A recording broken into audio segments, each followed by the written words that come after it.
अगर किसी स्टूडेंट का नीट में मोर देन 550 मार्क्स आता है और फिर भी उनको गवर्नमेंट में सीट्स नहीं मिलते हैं तो वो हमारे सिस्टम की खामियों से नहीं मिलता उनको। उन स्टूडेंट्स के टैलेंट में कोई कमी नहीं है। अगर किसी स्टूडेंट के मार्क्स 500, 550, 600, 650 तक मार्क्स आ रहे हैं, उनको गवर्नमेंट सीट नहीं मिल रही है ना, ये उन बच्चों की टैलेंट में क्वेश्चन नहीं है, उनके टैलेंट में कोई कमी नहीं है। क्योंकि 720 में 600 मार्क्स लाना, 620 मार्क्स लाना, फिर भी उनको गवर्नमेंट कॉलेज नहीं मिल रहा है, तो वो बच्चों की गलती नहीं है, वो हमारे सिस्टम की गलती है जो हम उनको एक प्रॉपर एजुकेशन नहीं दे रहे हैं। क्या उनकी यही गलती है जो उनके पास इतने पैसे नहीं है? क्या उनकी गलती ये है जो गवर्नमेंट के पास गवर्नमेंट सीट्स है नहीं मेडिकल कॉलेज में?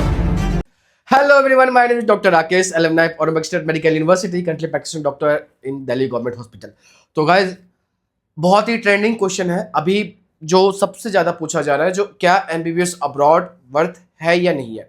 देखो, मैं आपको एक डेटा बताता हूँ। इस साल नीट में जो स्टूडेंट्स हैं वो 25 लाख तक अपीयर होने वाले हैं। और एक और चीज़ बता दूँ मैं आपको, ये ग्रेजुअली हर साल इंक्रीज होते जा रहे हैं। 20 लाख, 22 लाख, 25 लाख। जब मैं नीट में अपेयर हो रहा था 2014 की बात बता रहा हूँ, उस टाइम पे जो स्टूडेंट्स थे वो 11 लाख 10 लाख के आसपास ही आते थे। तो समझो लास्ट 10 ईयर के अंदर में सीधा double and more than even double से ज़्यादा भी बोल सकते हो, इतने सारे स्टूडेंट्स हो गए। बट जो उस रफ्तार से गवर्नमेंट मेडिकल कॉलेज की सीट्स नहीं इंक्रीज हुए।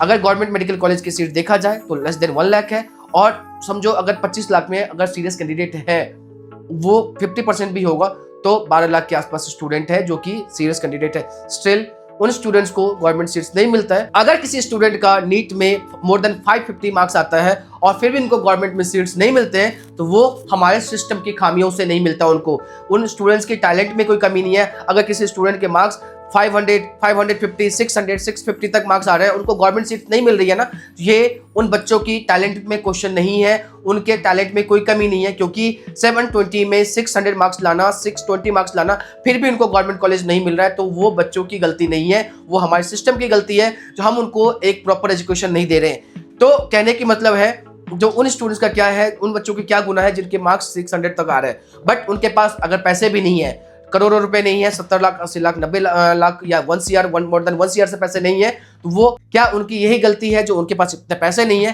क्या उनकी गलती ये है जो गवर्नमेंट के पास गवर्नमेंट सीट्स है नहीं मेडिकल कॉलेज में, तो वो डॉक्टर नहीं बन सकते? नहीं। देखो, उन्हीं बच्चों के लिए मैं आपको ये बताऊं, उन्हीं स्टूडेंट्स के लिए बेस्ट ऑप्शन है MBBS अब्रॉड में कर सकते हो। देखो, MBBS अब्रॉड करने के क्या क्या एडवांटेजेस है और क्या क्या डिसएडवांटेजेस है, दोनों बताने वाला हूं मैं आपको। लेकिन डिसाइड आपको करना है, डिसाइड आपको अपने कंफर्टेबल के हिसाब से करना है। देखो, MBBS अब्रॉड में आपको एक इंटरनेशनल लेवल का एक्सपोजर मिलता है, ये सच्चाई है। क्योंकि आप जिस कॉलेज में जाते, चाहे रशिया जाए, जॉर्जिया जाए, अमेरिका, US जाए, ऑस्ट्रेलिया जाए, UK जाए, वहाँ पे सिर्फ इंडिया से स्टूडेंट्स नहीं आते हैं, वहाँ पे स्टूडेंट्स अलग अलग कंट्री के आते हैं। तो आपको एक वर्ल्ड लेवल का एक एक्सपोजर मिलता है, इंटरनेशनल एक्सपोजर मिलता है। इससे आपके जो एजुकेशन है, आपकी जो पर्सनैलिटी डेवलपमेंट है, आपकी जो मेंटल थॉट प्रोसेस है, वो अच्छे से डेवलप होता है, इंक्रीज होता है। इसके अलावा मैं आप एक और चीज बताऊंगा। देखो, इंडिया के गवर्नमेंट कॉलेजेस, इवन जो आपके जो छोटे छोटे गवर्नमेंट कॉलेजेस जो डिस्ट्रिक्ट लेवल पे है, उनकी क्वालिटी आपको ही पता है कितनी कैसी है। पेशेंट्स बिल्कुल नहीं आते। प्राइवेट कॉलेज की क्या स्टेटस है, क्या कंडीशन है, आपको भी पता है। लेकिन इनकी रैंकिंग जो वर्ल्ड लेवल के जो इंडिपेंडेंट बॉडीज है जो कि रैंकिंग देती है, उनके कंपैरिजन कर सकते हो। वर्ल्ड जहां पे आप डिसाइड कर रशिया के किसी भी यूनिवर्सिटीज के साथ में उसकी रैंकिंग कंपेयर कर सकते हो। अगर आपको लगता है रशिया की वो उस यूनिवर्सिटी की रैंकिंग अच्छी है, बेटर है देन इंडिया के किसी भी गवर्नमेंट मेडिकल कॉलेज के, तो आप डिसाइड कर सकते हो। एक और चीज, जो इंफ्रास्ट्रक्चर है, किसी भी यूरोपियन कंट्री की जो यूनिवर्सिटीज है उनकी इंफ्रास्ट्रक्चर जो है इंडिया से बेटर है। ये सच्चाई है। इस सच्चाई को एक्सेप्ट करने में हमें बिल्कुल भी हेजिटेट नहीं होना चाहिए। देखो, यूरोपियन कंट्रीज है, उनकी जो हेल्थ की जो इंफ्रास्ट्रक्चर है, उनकी जो एजुकेशन की जो इंफ्रास्ट्रक्चर है, वो काफ़ी डेवलप है एज कम्पेयर टू इंडिया। क्योंकि हमें अभी बहुत कुछ करना है। हाँ, हम काफ़ी अच्छा कर रहे हैं, लेकिन हमें अभी काफ़ी और ज़्यादा अच्छा करना है। क्योंकि हम अगर ऑलरेडी इतना ज़्यादा डेवलप होते तो हमारे स्टूडेंट्स को प्रॉपर एजुकेशन मिल पाता और हमारे स्टूडेंट्स को हमें और बाहर अब्रॉड जाने की जरूरत नहीं पड़ती। तो आज मैं डिस्कस करने वाला हूँ एनएमसी की जो गाइडलाइंस है, उनके जो पैरामीटर्स हैं, उसके हिसाब से स्टूडेंट्स की जो एलिजिबिलिटी क्राइटेरिया क्या क्या होना चाहिए, उनके बजट के बारे में डिस्कस करने वाला हूँ। अलग अलग टॉप प्रेफरेंस कंट्रीज कौन कौन से जहाँ पे स्टूडेंट्स जाते हैं उसके बारे में बताने वाला हूँ। MBBS अब्रॉड और MBBS इंडिया के जो कंपैरिजन है वो बताने वाला हूँ। और आज जो हम डिस्कस करने वाले हैं वो है लाइसेंसिंग, जो प्रैक्टिस करने की जो लाइसेंसिंग एग्जाम्स है उनके बारे में। तो फर्स्ट जो एनएमसी के गाइडलाइंस है, एनएमसी के गाइडलाइंस के हिसाब से जो मिनिमम कोर्स का duration should not less than 5.5 होना चाहिए। कहने का मतलब ये है 5.5 साल से कम की कोर्स ड्यूरेशन नहीं होना चाहिए, जो कि एनएमसी की गाइडलाइंस है। प्लस में 1 ईयर क्लिनिकल रोटेशन इंटर्नशिप होना चाहिए, उस वो जो कि इंक्लूडेड होना चाहिए उसके अंदर में। तो आप देखिए फिलीपींस में, चाइना में, या जो भी कंट्री थी जहां पे 5 ईयर कोर्स थी उनको चेंज करके 6 ईयर कोर्स में कर दिया गया, ताकि एनएमसी की गाइडलाइंस को मैच कर सके। आपका एकेडमिक इंग्लिश मीडियम होना चाहिए। प्लस में जिस कंट्री से आप जा रहे हैं एमबीबीएस करने के लिए, वहां पे आपको एलिजिबल कैंडिडेट एलिजिबल समझना चाहिए उनको, ताकि आपको वो लाइसेंस प्रोवाइड करे। तो ये एनएमसी की गाइडलाइंस है, और जो एनएमसी की गाइडलाइंस जो कंट्री फुलफिल करती है आपको वही कंट्री में एडमिशन लेना चाहिए। जो कंट्री नहीं फुलफिल कर रही है तो आपको ऐसे यूनिवर्सिटीज को, ऐसी कंट्रीज को अवॉइड करना चाहिए।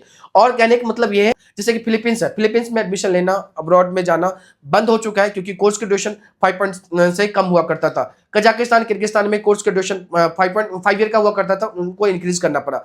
अब मैं बताता हूँ जो एलिजिबिलिटी क्राइटेरिया क्या होना चाहिए। 2 इंपॉर्टेंट एलिजिबिलिटी क्राइटेरिया है जो कि आपको हर बच्चे के लिए इंपॉर्टेंट है। एक है नीट में क्वालिफाई होना चाहिए, क्योंकि देखो एमबीबीएस अब्रॉड में एडमिशन लेने के लिए किसी रशिया के किसी भी कंट्री में, या रशिया के किसी यूनिवर्सिटीज में, या किसी और कंट्री के किसी भी यूनिवर्सिटीज के अंदर में जो नीट क्वालिफाई होना इज नॉट मैंडेटरी। बट आपको इंडिया में आना है, इंडिया में प्रैक्टिस करना है, तो आपको इंडियन गवर्नमेंट के लॉज को, एनएमसी के लॉज को आपको फॉलो करनी है। तो आपको आपका नीट क्वालिफाई होना इज मैंडेटरी। अगर बिना नीट क्वालिफाई किए आप जाते हो तो इंडिया में आप प्रैक्टिस नहीं कर सकते, आपकी डिग्री इंडिया में वैलिड नहीं होगी। तो कहने का मतलब है, चाहे ओबीसी, एससी, एसटी, अलग अलग ईयर में अलग अलग नीट क्वालिफाई मार्क्स होते हैं, वो हर साल चेंज होता रहता है। तो नीट के क्वालिफाई होना आपके लिए मैंडेटरी है, तभी आप अब्रॉड में एडमिशन लीजिए, ताकि आपकी जो डिग्री है जब आप इंडिया में आए उस टाइम पे आपकी डिग्री वैलिड हो, ताकि आप नेक्स्ट के एग्जाम में बैठ सके और नेक्स्ट पास होने के बाद आपको लाइसेंस मिल सके। सेकंड, जो पीसीबी के अंदर में आपका 50% मार्क्स होना चाहिए। फिजिक्स, केमिस्ट्री, बायो में जनरल कैटेगरी के लिए 50% मार्क्स होना चाहिए। एससी, एसटी और ओबीसी के लिए 40 to 45% मार्क्स होना चाहिए फिजिक्स, केमिस्ट्री, बायो में। एंटायर 12th की मार्क्स काउंट नहीं की जाती है, ये फिजिक्स, केमिस्ट्री और बायो की मार्क्स काउंट की जाती है। मैं आपको बताता हूँ इंडिया और अब्रॉड में कंपेरिजन। देखो फर्स्ट कंपेरिजन है बजट का। अगर हमारे पास इंडिया में इतने पैसे होते, करोड़ों पैसे होते, सीआर में पैसे होते, तो हम अब्रॉड में इंडिया के प्राइवेट कॉलेज भी कर सकते थे। बट जो मेन चीज जो अब्रॉड में लोगों को अट्रैक्ट कर रहा है वो है बजट। जितने में इंडिया के किसी प्राइवेट कॉलेज से एक बच्चा डॉक्टर बन सकता है, उतना ही पैसे में अब्रॉड में 3 स्टूडेंट डॉक्टर बन सकता है। सेकेंड जो इंपॉर्टेंट चीज है वो है एनएमसी की गाइडलाइंस। एनएमसी की गाइडलाइंस में जो मेन चीजें हैं नेक्स्ट एग्जाम की, चाहे आप इंडिया के किसी प्राइवेट कॉलेज से एमबीबीएस करते हो, चाहे इंडिया के किसी गवर्नमेंट मेडिकल कॉलेज से करते हो, या अब्रॉड की किसी भी यूनिवर्सिटी से, किसी भी कंट्री से करते हो, अल्टीमेटली आपको नेक्स्ट एग्जाम देना ही देना है। जो एफएमजी के एग्जाम उसको रिप्लेस करके नेक्स्ट कर दिया गया है, तो ये एक ट्रांसपेरेंट होगा और एक सब कॉमन एग्जाम होगा, हर बच्चों के लिए होगा, हर किसी के लिए लाइसेंसिंग एग्जाम है। तो जो एक फेयर हुआ करता था हमारे टाइम पे, जो एफएमजी के एग्जाम देना है, फॉरेन मेडिकल ग्रेजुएशन एग्जामिनेशन देना है हम सबको, वो एग्जाम बिल्कुल भी ट्रांसपेरेंट नहीं है अभी तक। तो उन जो एग्जाम फेयर था, एफएमजी की पासिंग परसेंटेज का जो डर था ना, वो भी खत्म हो गया स्टूडेंट्स के लिए। तो कहने का मतलब ये है, जो आपका बजट कम हो रहा है, नेक्स्ट आपके सबके लिए कॉमन हो गया।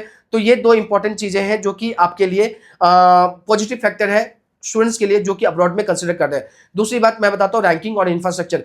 नो डाउट इंडिया में इंफ्रास्ट्रक्चर अच्छी है, but not equivalent to European country. Russia के किसी भी 200 साल पुरानी, 100 साल पुरानी, 150 साल पुरानी यूनिवर्सिटीज की रैंकिंग देख लो, और इंडिया के किसी भी मेडिकल कॉलेज के, government medical college, even private medical college की रैंकिंग देख लो, इंफ्रास्ट्रक्चर देख लो, क्वालिटी ऑफ एजुकेशन देख लो, आप बिल्कुल भी इक्विवेलेंट नहीं। सच्चाई है, इसको एक्सेप्ट करना ही होगा। हाँ, एक और चीज है जो कि है क्लिनिकल एक्सपोजर। देखो जस्ट बिकॉज ऑफ हमारे पास इतना ज्यादा क्लिनिकल एक्सपोजर, इतने ज्यादा पेशेंट्स है, हमारे पास इतना ज्यादा रिसोर्सेज नहीं है, इतने सारे पेशेंट्स को लोड करने, डील करने के लिए इतने सारे हॉस्पिटल्स नहीं है। तो किसी भी गवर्नमेंट हॉस्पिटल में आपको पता है पेशेंट फ्लो बहुत ज्यादा होता है, वहां पे डॉक्टर्स इतने ज्यादा होते नहीं है, तो intern, first year, second year students भी प्रैक्टिस करते हैं पेशेंट के ऊपर में।